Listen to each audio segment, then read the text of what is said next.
This is the D Tycoon Show, Community Unity Now. This is Bill Morton, President of the Rogers Park Chamber of Commerce, and I am Trudy Leong, Administrator of the Rogers Park Chamber of Commerce. Our guest today is Cook County Commissioner Dennis Deere of the 2nd District. Good evening, Commissioner. How are you today? I'm wonderful. How about yourself? Very well. So Excellent. happy to have you with us. First of all, let's first let our viewers know what areas does the 2nd District cover? So it's a pretty large area. We have about 330,000 constituents, so it is huge.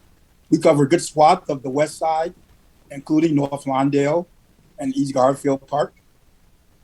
We go all the way downtown to the Chicago River, and then we go south to 75th Street, and then back to Ashland. Big ground. Mm-hmm. Wow.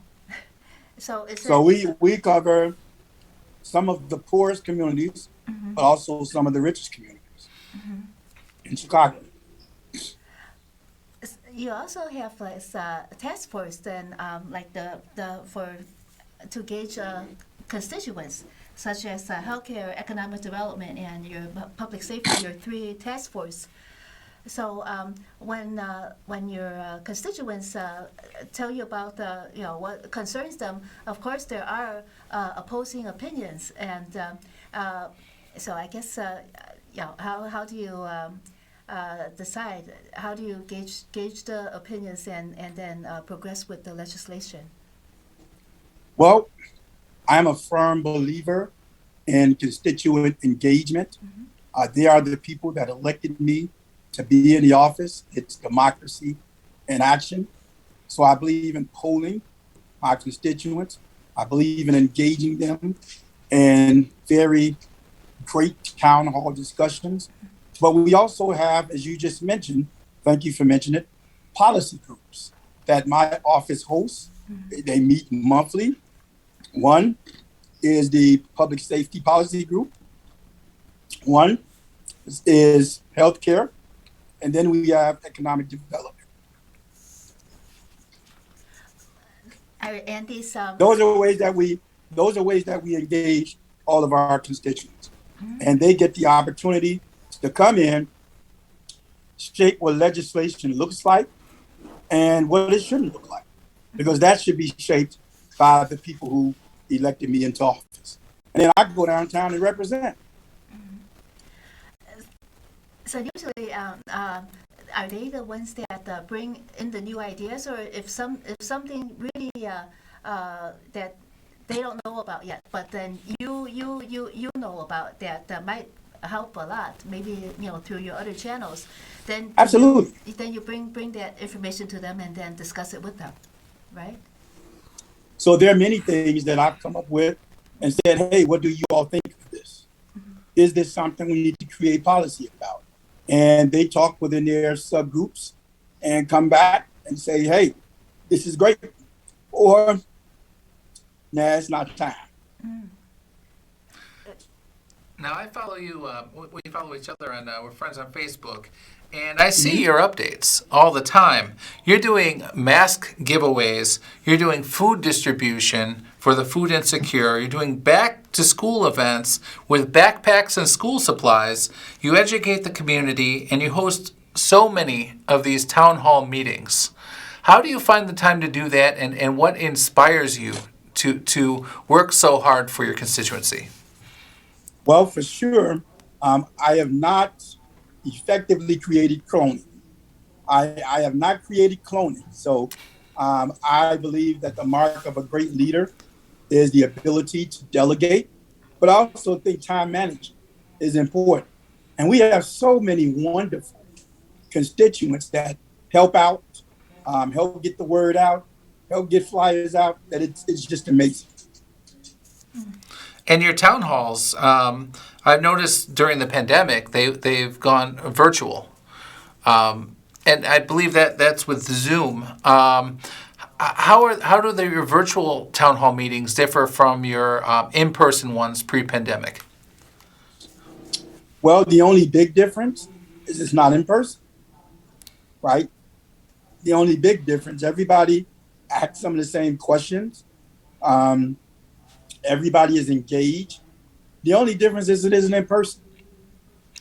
And have you lost some of your constituency participation with the technology divide? I think we've lost some, but we've also gained some. Some people are not as technology savvy, so we try to connect with them through phone calls. My staff, since the pandemic has started, we try to reach out, number one, to all of our senior citizens. Number two, we spread out from there around the district to at least let them know what we're doing, how we can help them, etc. And you probably know if you aren't on the list, we'll make sure you get on it. We got a weekly newsletter that goes out that keeps people updated. And most of the stuff you see on Facebook or social media is in that newsletter. Do the senior citizens that you reach, did they contact you before, like maybe attended previously your town hall meetings, or how do you find them? Because there are so many, and then you really want to get to as many as possible. But we stay in contact with them. All across our district, we typically keep contact with the senior citizen home coordinators. If they live in one of those big buildings, we stay in contact. Christmas time, we dropped off care packages for them. Thanksgiving time, we dropped off care packages for them. And then sometime during the middle of the year, just to keep them abreast. That has newsletters in it, some food item, a calendar or something like that, just to stay in connection. And they always have our phone number. And sometimes they will call us, and sometimes we call them. So I guess you provide your telephone number in the call packages, and then if they need something, they'll call you. That's absolutely correct. Do they find that when they call you, sometimes with some services that maybe they're not able to get through 311, and then they're able to get help from you? Could you, if that happens, could you give us some examples? Yeah, we don't run 311 at the county, but because we work closely with all of our aldermen, if it's something we can't do and it's a city-related issue, we'll walk them through getting to the alderman's office and make sure that the alderman takes care of it. And either myself or one of my staff members, hold their hand and go there. If it's on the telephone, we'll call over there and say, hey, this person's having this particular problem, not a county problem, but it's a city problem. Can you help? And they typically help. So all of my aldermen across the second county district, we have a very close working relationship and have had one for quite a while, at least since I've been in office, some before. And it's great. And they do the same thing for me. If it's a county related issue, they'll give me a call. And so the biggest issue that we have is sometimes people have issues with county taxes, want to know how to pay them, got behind. Sometimes people didn't get their bills. And so we help work them through that. Sometimes they didn't get their senior exemption or any exemption. So if it's a county related issue, they'll call us from the city side and say, hey, we got somebody that's working on this. Can you help? And we're happy. So you have a great relationships with your colleagues. For our viewers, can you let us know how long you've been a community servant and representing the second district? All right, that's great. I always make the assumption people know. So I am going on my 4.5 year. I was appointed in July of 2017 after my friend and predecessor passed away suddenly. And then 8 months later, I had to run for the position, which thanks to all of the voters, I was able to win that particular election overwhelmingly. And I have been working since then. Can you tell us, Robert Steele was your mentor, and you worked for him and with him. So how did you, in what ways is it different now? And what changes did you bring to the office after you became commissioner? Good question, and thanks for bringing up Robert Steele. We miss him greatly. The first thing I did when I got to the office, Trudy, is I wrote a piece of legislation changing how we deal with sexual harassment and training, right? So because of that legislation, right now, every single person under the offices of the president actually has to get sexual harassment training once every year. And if they don't, they'll be penalized, right? So nobody has an excuse to say they didn't know. That was the first thing I did, the first of many. This sounds like a EEO or HR kind of policy. Right, right, it is. Even when I was at Northeastern, when I started, we the students had to have that training too. So was that also a part of like Cook County legislation, or do you know, or was it maybe federally Who did? mandated? Oh, Who I did? did. Actually, I did when I became a student at Ah, Northeastern. Yeah, all the students had to do the that training. may have been state. That may have been state. Uh-huh. We only cover Cook County. Mm-hmm. So Chicago typically covers Chicago. We deal with all the suburbs and the people that work for Cook County. Let's talk a little bit more about your public your policy groups. For let's say the healthcare group, what is their most pressing issue right now? Is it COVID or is it something else? COVID. It's the pandemic. Any And special of course, aspect? we know the pandemic has hit a lot of people. So we're all always focusing on what we can do better. But it's the pandemic. Of course, the biggest thing is the mask mandate now.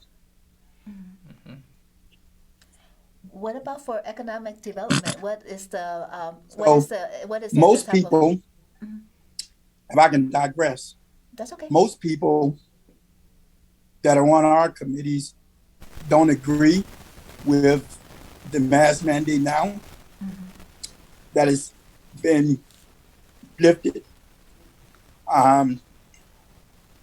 So, excuse me, they don't agree that it's been lifted. So we kind of in a wait and see mode to see what's going to happen in the next month and a half, 2 months. Are we going to put masks back on or not? So they're pro mask mandate, you're saying? Yeah. Okay. Yeah, so they're very Well, concerned. and quite frankly, we know in the research world that the pandemic is not going to be over, right? We're going to have to live with it. And so we're calling that an endemic, right? Which means we're just going to have to accommodate, get used to it. So we'll see. And it does seem that the best way, the most basic way to avoid catching the COVID is to have your mask on. So that is very evident. Well, the best possible way is mask and to be vaccinated. Of course. Yes. And the distance as well. The distance Yeah, from all of others. that. And social distancing. Right. That's right. But we'll see. We'll see. The good thing is summertime's coming back around, so we'll spend a lot more time outdoors. Right. Right. What about economic development, their policy group? What are they most concerned about? Small businesses, the impact that the pandemic has had on small businesses. It has been crucial, particularly in underserved communities. So their focus is really there. You know, how can we help build the restaurants out that have been hard hit? How can we build or help the industries who've been hard hit? So that's been right at the front and center. So stimulating the local economy, filling the empty storefronts, making sure there are no food deserts so people can have healthy food and stimulate the commerce. That's right. And I think all of our policy groups have been really focused on pandemic. Even our public safety group, crime is just going crazy. And so the focus is, how do we reduce crime? Mm-hmm. What's the magic bullet? And nobody knows that. But we think it's multifactorial. And which means it'll have to be a multi-tiered solution. Well, you're involved in a lot of those wraparound services to help people that might resort to crime, such as your work with the Christian Legal Defense Center. Do you want to describe a little bit about what you do with that, and then how that center provides wraparound services for people that that are detained for crime, and also ex-offenders? Sure. So I've always been a community activist. Always been engaged in the community long before I was ever a commissioner. It's who I am. And so I maintain that part-time, working with an outfit called Londale Christian Legal Center, because it allows me to hone in on my work in psychology, to continue to work with youth that are in the community, to help them who have had a brush with the law, but also to cause transformation to take place. And then how that interacts with my work at the county board is it helps inform some of my legislation. So while I hear from my constituents groups, hearing from people who are impacted by the pandemic, impacted by violence, is like none other when you hear directly from somebody who was shot 3 weeks ago, right? Or who was carjacked 2 weeks ago, right? And so I love that work. But the most important piece is when you've been working with someone for 6 months and you know that they were on a trajectory that was no good, that trajectory has been changed. And it causes generational change to take place. Those that have children, they teach their children different based on that. So I think that's the joy that I get from doing that work, seeing the impact that it has on families.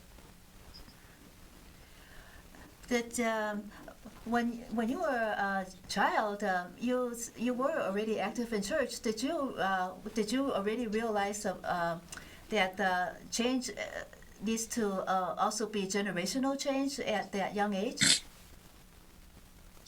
I did. In fact, I was involved in church, but I think a defining moment in my life was I witnessed a murder at 10 years old.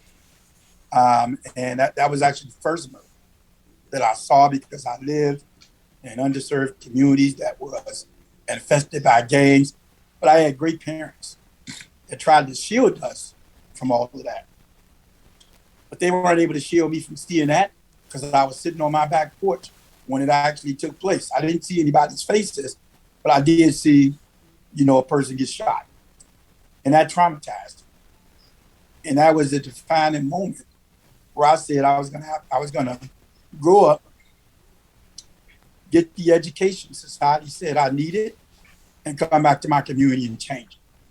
So just by doing that, I caused generational change for me, because I chose not to get involved in the criminal activity. And because of my generational change, I put my family on another trajectory, and all the families that I'm able to work with now. So do you believe that the crime is systemic issue, that education, lack of education, poverty, and maybe like no guidance or mentorship is the issue, or is it something else, do you think? I believe those are factors. Those aren't the only factors. I mean, you got a whole list of social determinants of health that have an impact on that. And education is one of them. Housing is one of them. Lack of housing, lack of education, lack of food. security, lack of access to healthcare, lack of economic development, right? Those are all contributing factors. But then everybody, I think, has a choice. But you have a better choice if you don't have systemic disparities surrounding, right? You can't be what you can't see. Your environment. Right? Mm-hmm. Yeah. And so for me, I was fortunate. Thank God that I had great parents who made sure, Trudy, that I was in church. They didn't send me. They took me to church. Trudy brought up the fact I went to church. Yes, they didn't. They took me to church and made me learn Easter speeches and Martin Luther King's speech and all of that good stuff. But at the same time, I was actually exposed to other professionals who didn't live in my community, but they went to my church. Now, how about that? So I got exposed to some lawyers. I got exposed to former President Bobby Steele, who was a Cook County commissioner as well. I would have never known what a Cook County commissioner did had she not gone to my church, and had she not mentored and tutored me. But I was looking for that because I got that at home. So a lot of people, to answer the question again, around the work that I do outside of my role as commissioner, a lot of people, a lot of youth that I see, they don't have that person that's in their house that's encouraging them to do good. And I would like to believe that now I'm one of them, right? The people that work at LCLC, the case managers, the lawyers, they're all one of them. They see us as a part of the family. And I'll lend this to you.